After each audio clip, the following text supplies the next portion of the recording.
नमस्कार, आप देख रहे हैं टोटल टीवी। मैं हूं सौरभ जौहरी। हमारी खास पेशकश में आपका स्वागत है। हरियाणा विधानसभा चुनाव के लिए आम आदमी पार्टी ने अपने उम्मीदवारों की पहली लिस्ट जारी कर दी है। आपकी पहली लिस्ट में 20 उम्मीदवारों के नाम शामिल हैं। अनुराग ढांडा कलायत से चुनाव लड़ेंगे, जबकि नारायणगढ़ से गुरपाल सिंह चुनाव लड़ेंगे। लिस्ट जारी करने के साथ ही आम आदमी पार्टी ने हरियाणा की सभी सीटों पर चुनाव लड़ने का ऐलान कर दिया। हरियाणा आम आदमी पार्टी के प्रदेश अध्यक्ष सुशील गुप्ता ने कहा कि पार्टी सभी 90 सीटों पर चुनाव लड़ेगी। दोनों पार्टियों के बीच गठबंधन को लेकर कई बैठकें हुई, लेकिन सीट शेयरिंग को लेकर बात नहीं बन पाई। साफ है कि हरियाणा चुनाव के लिए कांग्रेस के साथ आम आदमी पार्टी का गठबंधन नहीं होगा। आपकी पहली 20 उम्मीदवारों की सूची में 11 उन सीटों पर आम आदमी पार्टी ने उम्मीदवार उतारे जिन पर कांग्रेस अपने उम्मीदवार उतार चुकी है। ऐसे में सवाल यह कि आम आदमी पार्टी और कांग्रेस के बीच आखिर गठबंधन क्यों नहीं हुआ? अगर गठबंधन होता तो क्या परिस्थिति होती, और अब नहीं हुआ तो हरियाणा सियासत में किस तरह के समीकरण बन सकते हैं? क्या अब भी गठबंधन की कोई गुंजाइश नजर आ रही है? ये तमाम बड़े सवाल हैं।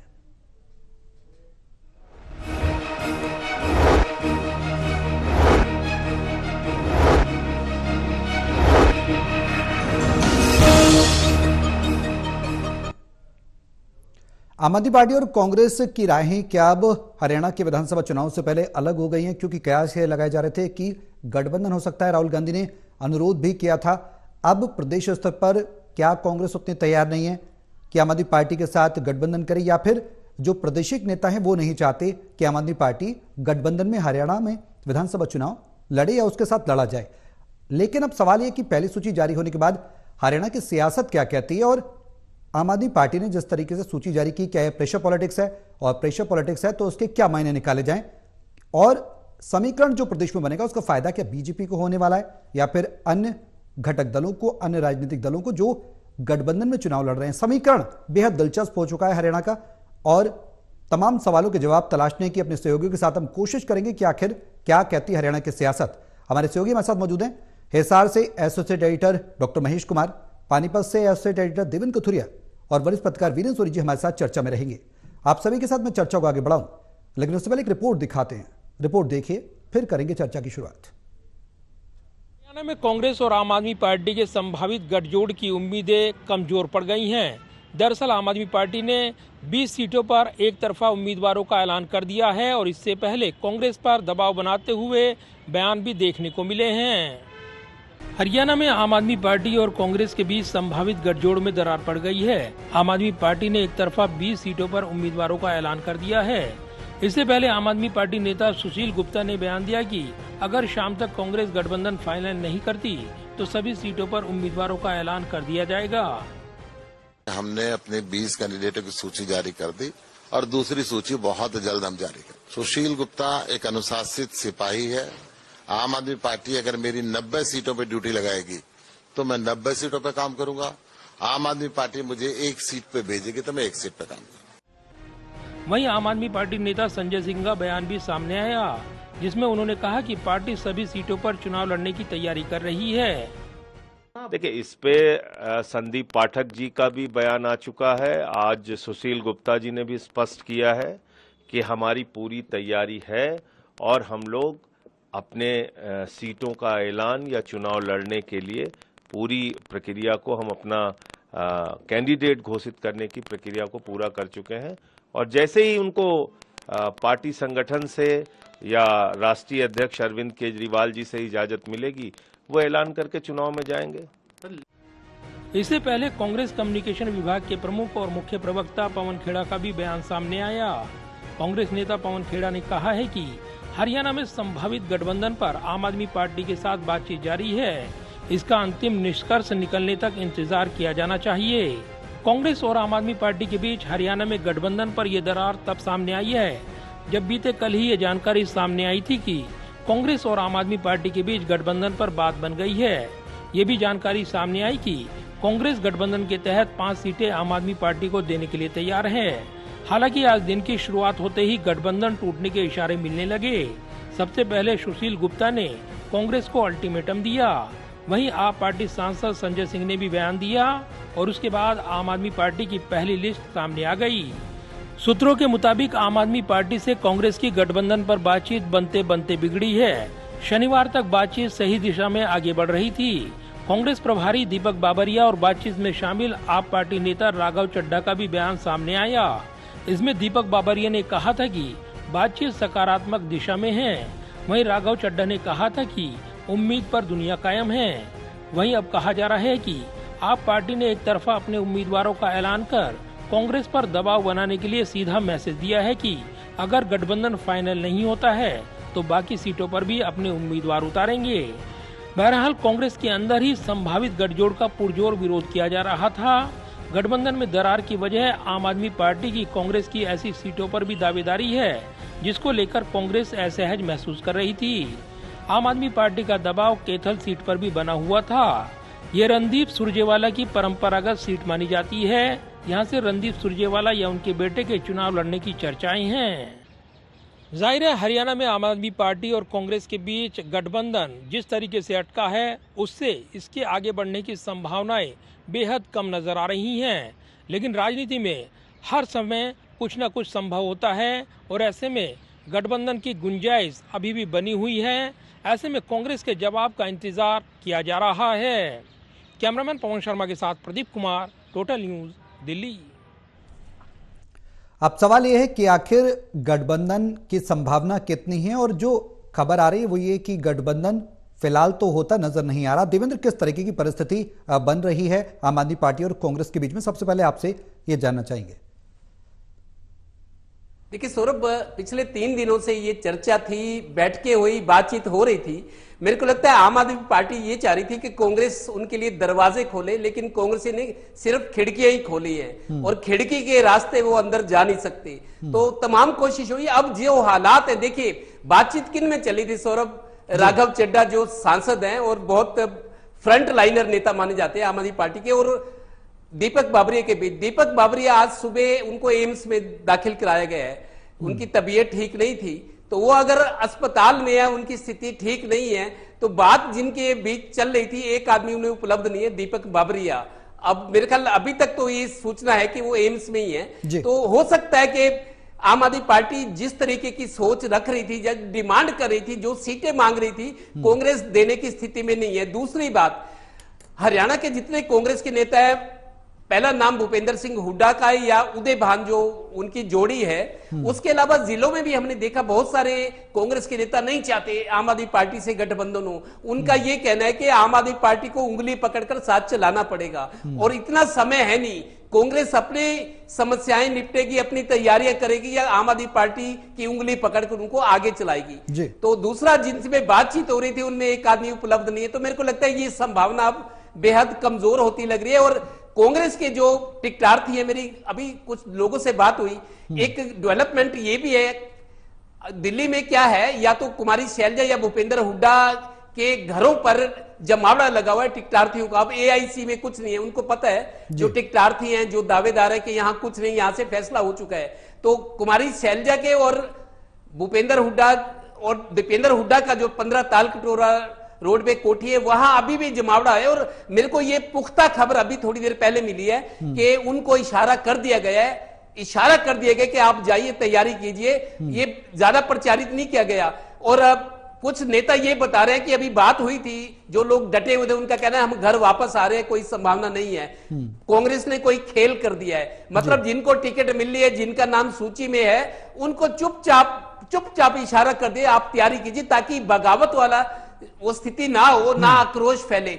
और मेरे को ये भी बताया गया है कि जिनको इशारा किया गया उनमें बहुत सारे लोग अभी वहां पे रुके हुए हैं, क्योंकि अगर वहां से जाएंगे तो दूसरों को पता लगेगा कि ये घर चले गए, मतलब इनकी टिकट पक्की है, तो बातें कुरेद कर बाहर निकलेंगी। तो जो निराश हैं, जिनको कोई संभावना नहीं है, वो दिल्ली से वापस अपने घरों को आ रहे हैं। और जिनको इशारा किया गया है अंदर ही अंदर, और वो सिर्फ किसी को नहीं बता रहे, उनको पता है अगर शोर मच गया तो उनका खेल खराब हो जाएगा। कुछ लोग जिनको इशारा किया गया वो वहीं अभी डटे हुए हैं इस इंतजार में कि हमारा नाम आएगा। लेकिन बाकी लोग जिनको कोई संभावना नजर नहीं आती, अपने घरों को लौट रहे हैं। कुछ लोग रास्ते में हैं, अभी मेरी किसी से बात नहीं हुई थी। तो ये जो आम आदमी पार्टी और कांग्रेस के गठबंधन की बात हो रही है। गठबंधन दरअसल इसीलिए हो रहा था कि एंटी बीजेपी जो वोट्स हैं वो बिखरे नहीं, अगर बिखरेंगे तो फायदा बीजेपी को मिलेगा। और यहां सरकार बनाने की दुहाई दी जा रही है, दावे किए जा रहे हैं, हुंकार भरी जा रही है, चाहे वो बीजेपी हो चाहे कांग्रेस हो। कांग्रेस के नेता नहीं चाहते और उनके जो निचले नेता हैं, जो टिकट के दावेदार हैं, समर्थक हैं, जो कार्यकर्ता, वो भी नहीं चाहते कि इस गठबंधन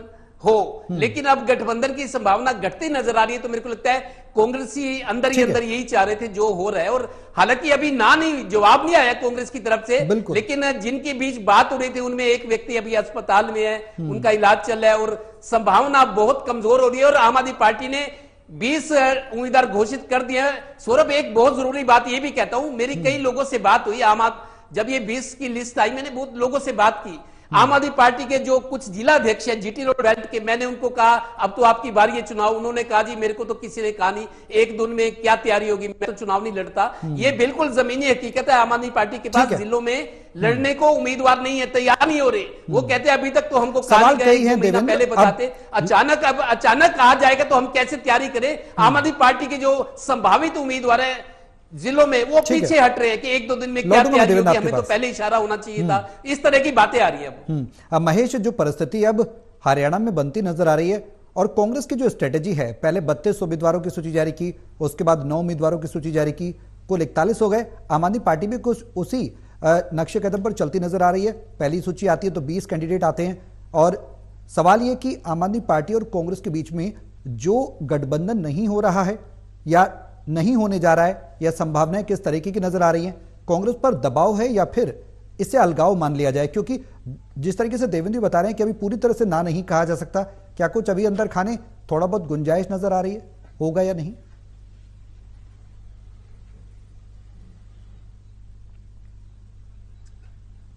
देखिए सौरभ, सबसे पहले तो मैं ये कहना चाहूंगा कि हरियाणा प्रदेश का कोई भी कांग्रेस नेता गठबंधन नहीं चाहता। ना तो कुमारी शैलजा चाहती है, ना ही रणदीप सुरजेवाला चाहते हैं और ना ही भूपेंद्र सिंह हुड्डा चाहते हैं। लगातार इनकी तरफ से पहले ही इनकार कर दिया गया था, 90 सीटों पर कांग्रेस लड़ेगी, ये बयान हर तरफ से दिया गया। अब राहुल गांधी चाहते थे कि ये गठबंधन किया जाए।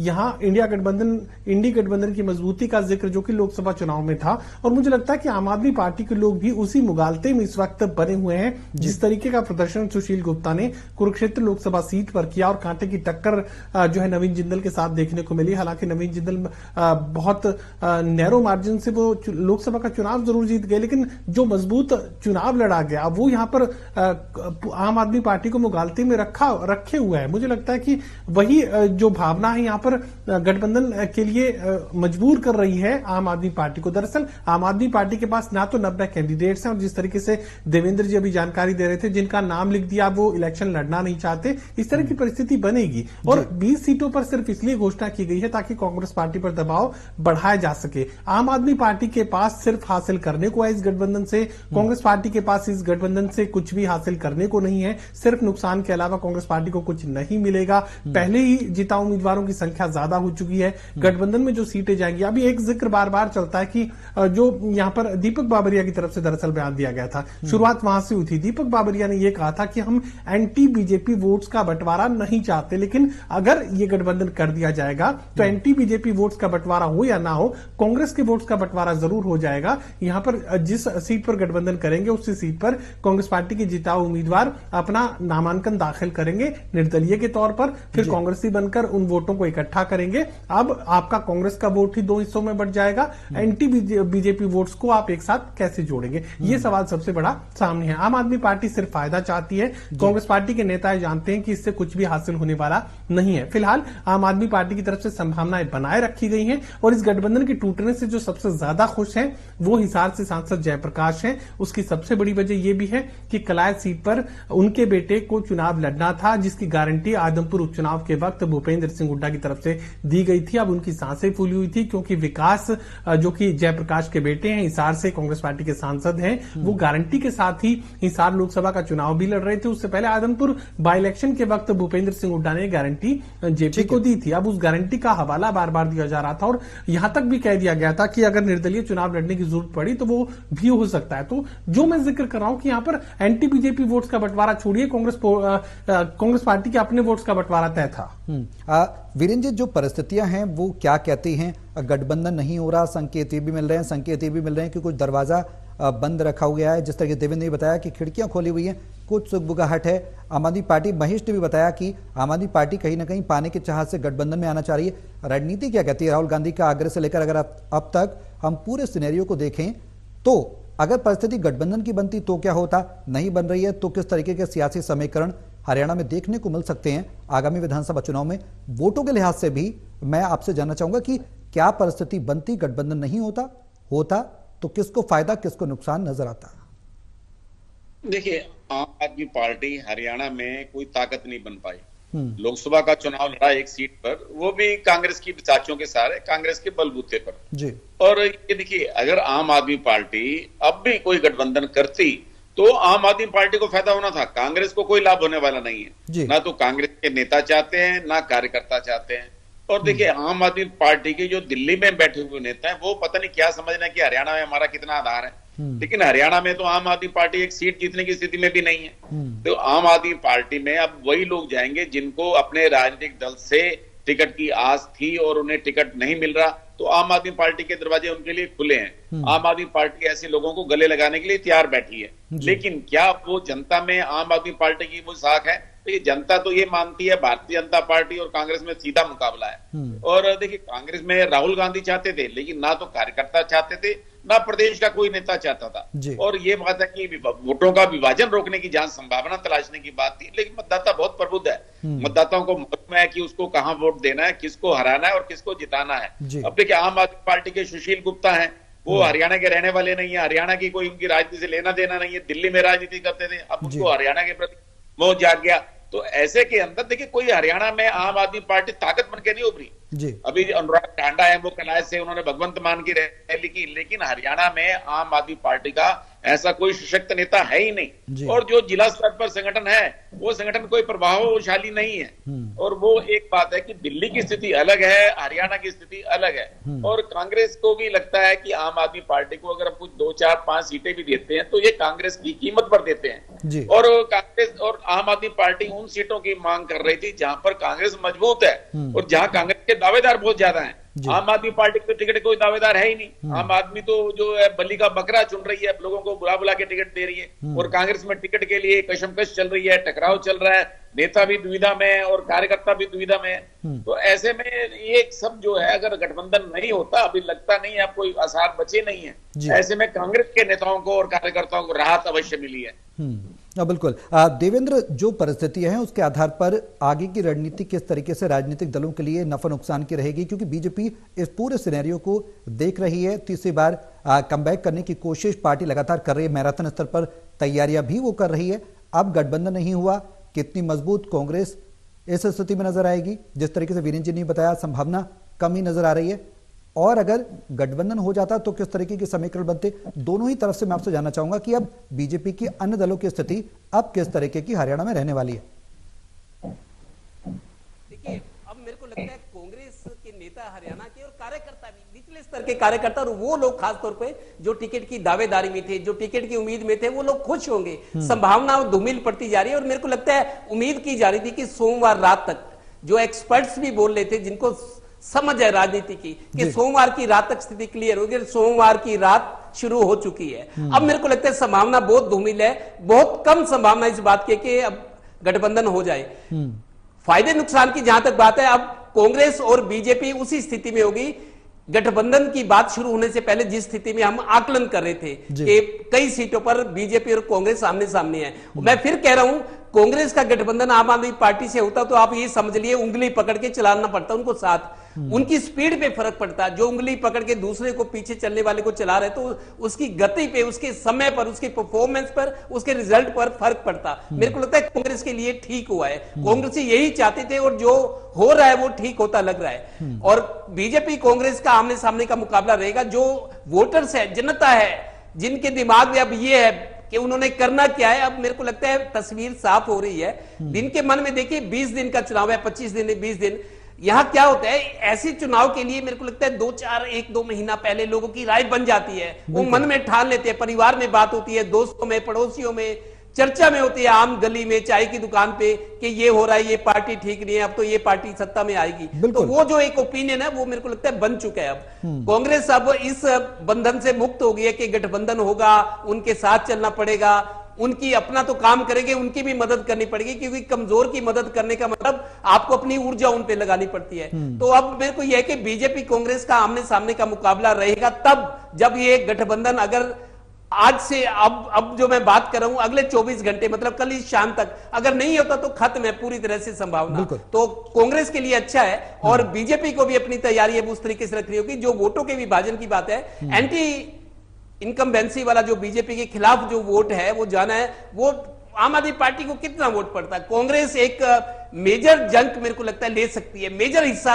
एंटी बीजेपी वोट्स का कांग्रेस कलेक्ट करेगी। और अब इस उनके दिमाग में भी ये बात आ चुकी है कि हमको अकेले चुनाव लड़ना है, उनकी रणनीति भी वैसी होगी। जहां तक रही टिकट की बात, मैंने अभी आप बताया था अपने दर्शकों को, अब कांग्रेस हाईकमान ने एक नई रणनीति बनाई है। जिनको टिकट देना है, कुछ का तो अनाउंस हो चुका है, 32 और 9 41 बाकी रहेगी 49 में कुछ टिकटें ऐसी जैसे पानीपत ग्रामीण है, कुछ और सीटें ऐसी जो फंसी हुई हैं जहां ज्यादा बगावत का खतरा है। वो मेरे को लगता है 10-15 सीटें छोड़कर कांग्रेस अब वो टिकट भी अनाउंस कर देगी और उनको टाइम मिलेगा, जाओ तैयारी करो। देखिए नॉमिनेशन फाइल करने के अब 3 दिन बचे हैं। आज सोमवार खत्म हो गया, मंगल बुध वीरवार समय रहता है 11 से 4 बजे तक, 11 से 3 बजे तक, सिर्फ 4 घंटे का समय नामांकन भरने का। उसकी तैयारी करनी, रोड शो निकालने, परमिशंस लेनी, कागजात पूरे करने, लोगों को इनवाइट करना। आजकल लोग रूठ जाते हैं कि मेरे को नहीं बुलाया, उसको बुलाया है। तो सारी बहुत सारी औपचारिकताएं होती है जो पूरी करनी है। कुल मिलाकर मेरे को लगता है तस्वीर अब साफ होती जा रही है। बिल्कुल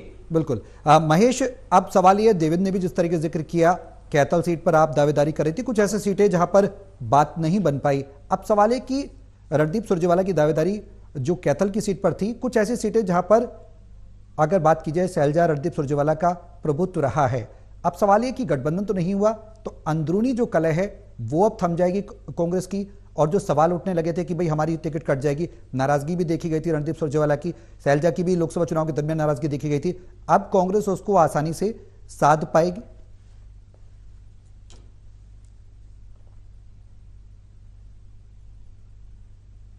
देखिए इतना आसान तो नहीं है। जिस तरीके से मैं कह रहा था कि एक विधानसभा क्षेत्र में 3 मजबूत जिताऊ उम्मीदवार कांग्रेस पार्टी के पास है और जिताऊ भी इस कदर जिताऊ है कि मुकाबले की स्थिति है और कांटे की टक्कर है। तो ऐसे में किसी को भी कमजोर नहीं आ सकते। किसी एक को अगर टिकट हासिल होता तो यकीनन जिसे हासिल नहीं हुआ है वो भी एक बड़ी शक्ति है और वो भी चुनाव को बदल सकता है, वो खुद चुनाव जीत भी सकता है। तो इस तरह की परिस्थितियां हैं। ऐसा नहीं है कि एक ही जिताऊ उम्मीदवार है, 2 भी हैं, 3 भी हैं और बड़े कांटे की टक्कर यहां पर देखने को मिल रही है। ये जरूर है, बड़ी राहत इसे माना जाए कांग्रेस पार्टी के नेताओं के लिए, कार्यकर्ताओं के लिए। अगर गठबंधन में कुछ सीटें जाती तो वहां पर कांग्रेस पार्टी के लोग निर्दलीय चुनाव मैदान में उतरते तो एक भूकंप की स्थिति तो अपने आप में पैदा होती कि जहां भी जिस भी विधानसभा क्षेत्र में गठबंधन को आम आदमी पार्टी को सीटें दी जाती वहां पर कांग्रेस पार्टी के जिताऊ उम्मीदवार निर्दलीय बनकर चुनाव मैदान में कूद जाते। एक स्थिति जो कि अब टाल दी गई। दूसरा, जो जातिगत इक्वेशन कांग्रेस पार्टी की तरफ से बनाई गई है अलग अलग जिलों को लेकर, वो तमाम इक्वेशंस बदल जाती क्योंकि गठबंधन में सीटें जाने के बाद जो जातिगत जो एक बैलेंसिंग जो कांग्रेस पार्टी की तरफ से टिकटों को लेकर जाट, गैर जाट, ब्राह्मण और तमाम उन चीजों को बैलेंस जो किया गया था वो बैलेंस बिगड़ जाता। तो तमाम वो जो चीजें पहले से मैनेज की जा रही थी फायदे का सौदा साबित होती। लेकिन इसका मतलब ये बिल्कुल नहीं है कि अभी तूफान नहीं आएगा। काफी सारी सीटें ऐसी हैं जहां पर तूफान आएगा ही। आप उसे टाल सकते हैं, आप उसकी इंटेंसिटी को कम कर सकते हैं, लेकिन आप उसे रोक नहीं सकते। वीरेंद्र जी, मैं लास्ट कमेंट आपसे लेना चाहूंगा, किस तरीके की परिस्थिति अब बनेगी, सियासी समीकरण किस तरीके का बनेगा हरियाणा में? एक तरफ इनेलो के साथ बीएसपी है, आजाद समाज पार्टी और जेजेपी के साथ है और कांग्रेस अलग लड़ रही है। आम आदमी पार्टी की राहें भी जुदा हो गई हैं, बीजेपी तो दावेदारी ठोक ही रही है, अकेले मजबूत है, संगठन भी मजबूत है। क्या लग रहा है शॉर्ट में सर? देखिए, मुकाबला तो कांग्रेस और भारतीय जनता पार्टी में है, लेकिन अब ये क्या कोई गठबंधन, ये जो 2 गठबंधन है, क्या ये मुकाबला तिकोना बना पाएंगे? ये तो समय बताएगा। लेकिन मुकाबला कांग्रेस और भारतीय जनता पार्टी में है। लेकिन भारतीय जनता पार्टी को पहली बार जो है बगावत का सामना करना पड़ रहा है। जो हिमाचल का इतिहास दोहराया गया था वो ही हरियाणा में दोहराए जाने की तैयारी शुरू हो गई है। और देखिए, मनोहर लाल जी के मनाने के बावजूद भी जो टिकटार्थी थे, जो इनकी टिकट की महत्वाकांक्षा थे, वो नहीं मांग रहे। चाहे करनाल हो, चाहे पानीपत हो, कहीं भी हो, तो मनोहर लाल जी को पहली बार जो है 2 टूक जवाब मिला है, संजय भाटिया को भी 2 टूक जवाब मिला है। तो मतलब कार्यकर्ताओं में नाराजगी है, पार्टी के प्रति इतनी ज्यादा नाराजगी भले ही ना हो, लेकिन मनोहर लाल जी और संजय भाटिया के प्रति जो नाराजगी है वो कार्यकर्ता हो चाहे नेता हो चाहे टिकटार्थी हो, वो खुलकर व्यक्त कर रहे हैं। ये संगठन के स्तर पर सबसे बड़ी कमजोरी है। इसको भारतीय जनता पार्टी को इस संगठन में स्तर पर जो ये खामी आई है इस पर काबू पाना होगा। ये भारतीय जनता पार्टी के लिए सबसे बड़ी चुनौती है। चलिए, बहुत शुक्रिया आप सभी का हमारे साथ इस चर्चा में शामिल होने के लिए। कांग्रेस और आम आदमी पार्टी का गठबंधन नहीं हो पाया। दरअसल सीटों की मांग थी जिसको लेकर पेच फंसा। कुछ सीटें ऐसी थी जहां पर कांग्रेस अपने पुराने और दिग्गज उम्मीदवारों के टिकट नहीं काटना चाहती थी और इसी को लेकर नूरा कुश्ती चल रही थी। अब आम आदमी पार्टी ने पहली सूची जारी की है और 20 उम्मीदवारों के नामों का ऐलान कर दिया। सवाल है कि हरियाणा की सियासत में आगे और मुकाबला दिलचस्प होगा, किस तरीके समीकरण बनेंगे, ये देखने वाली बात होगी। मेरे साथ इस खास पेशकश में अभी के लिए बस इतना ही। नमस्कार।